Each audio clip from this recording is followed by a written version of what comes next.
Hi, I'm Showen, and so excited to be back on. And today we are going to answer the second most asked question. What water temperature do I use to brew my tea? I need to make it clear in the beginning, we are talking about Taiwanese oolongs. And if you are thinking about your Japanese gyokuro sencha, do go to ask your professionals, tea professionals, the tea farmers and tea business people that deal with Japanese tea, to ask them that specific question. As far as it comes to Taiwanese oolong teas, I do notice that the people I meet on my journey in Taiwan, they all use boiling hot water. Today I want to compare Alishan High Mountain Oolong, since a lot of people do argue lightly oxidized oolongs can't handle boiling water, but there's maybe play with the temperature a little bit and talk about why we at Floating Leaf Tea like to use boiling hot water. So 2 is exactly the same by 1, and the same thing. Before we brew tea, let's warm up the teaware with this boiling hot water.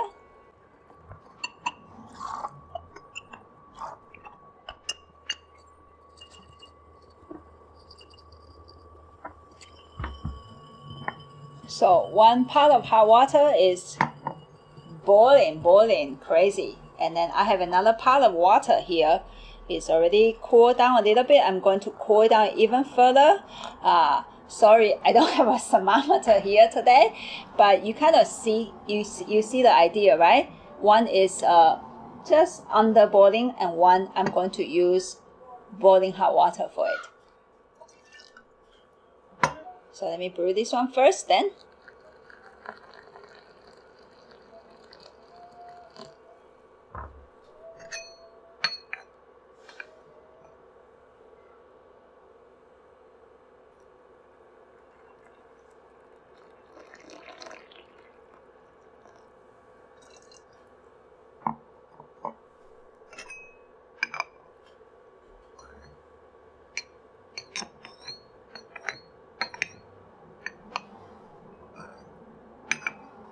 And first one, just to make it a little bit, I know it's not super scientifically set up, I will try to brew, how about roughly the same amount of time.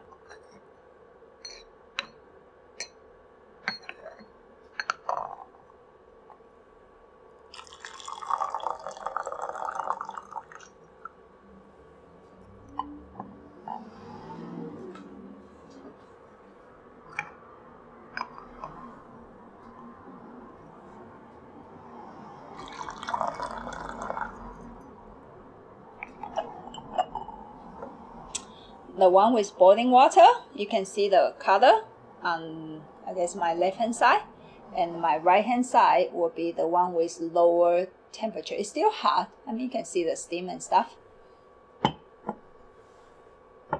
So let's taste the one got brewed with boiling hot water. Maybe let's talk about the bouquet. Right now it feels like a lot of flowery and citrus kind of a note. And the body just really buttery and spread really wide inside of my mouth.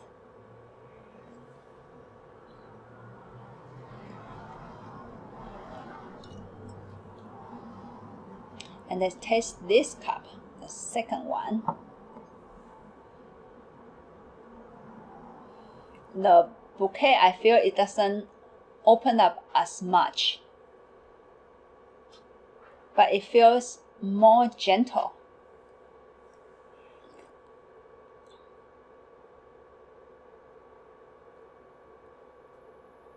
And the liquid feels very easygoing.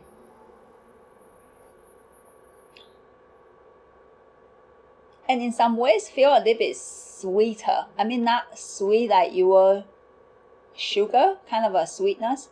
Like this tea has like that kind of flowery, like bright flower kind of sweetness. And I feel like the tea tastes more gentle in a way. And I know this is totally on personal preferences realm right now, and I am not here to argue with you that my way is better, and I'm not here to listen to you. Just to be honest with you, to let you argue back at me. The lower temperature tastes better. By all means, if it tastes better, I'm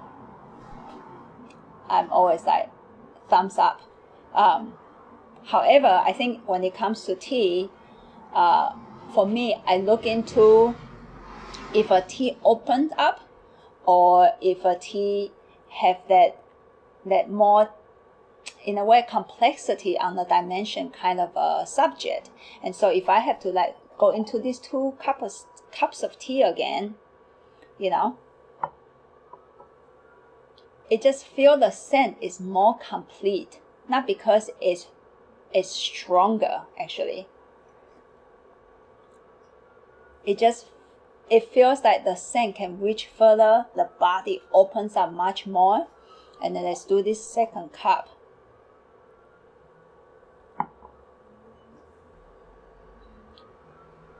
The tea feels sweet, actually quite nice, and it feels safe to me. Yeah. And as I said before, tea is up for kind of trying out and experimentation. And so you can argue that the first round is not fair because you brew the tea at the same time.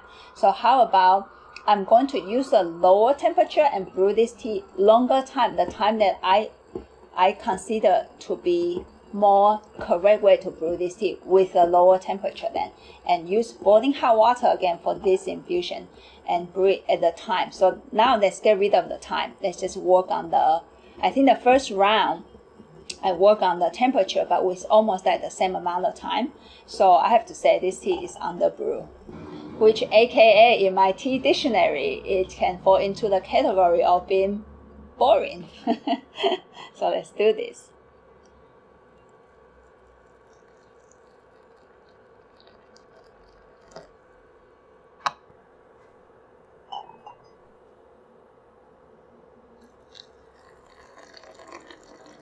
This one is off boiling actually, because I just let it sit there without heating it back up again.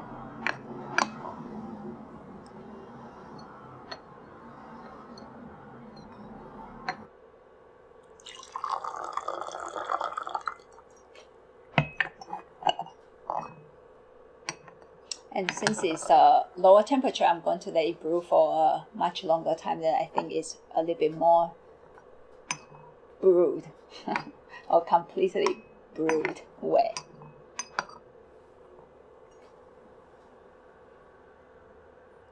Meanwhile, let's try it with a cup that is being brewed with boiling hot water. And once again, the scent just go pretty far and beyond, really clear, and goes really nicely up into my head.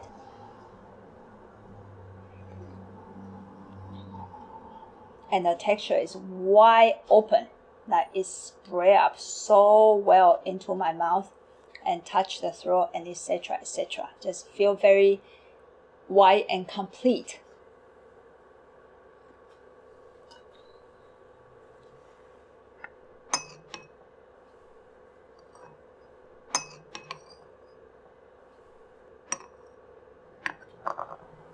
And since the temperature is lower, it does require a longer brewing time.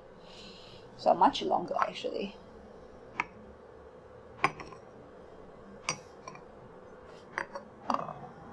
Maybe.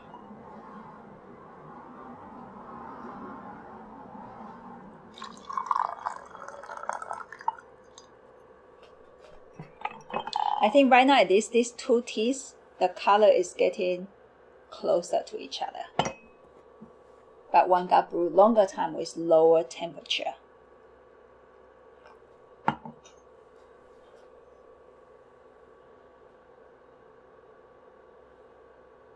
It feels more gentle, but the scent wouldn't go too much beyond my nostril area.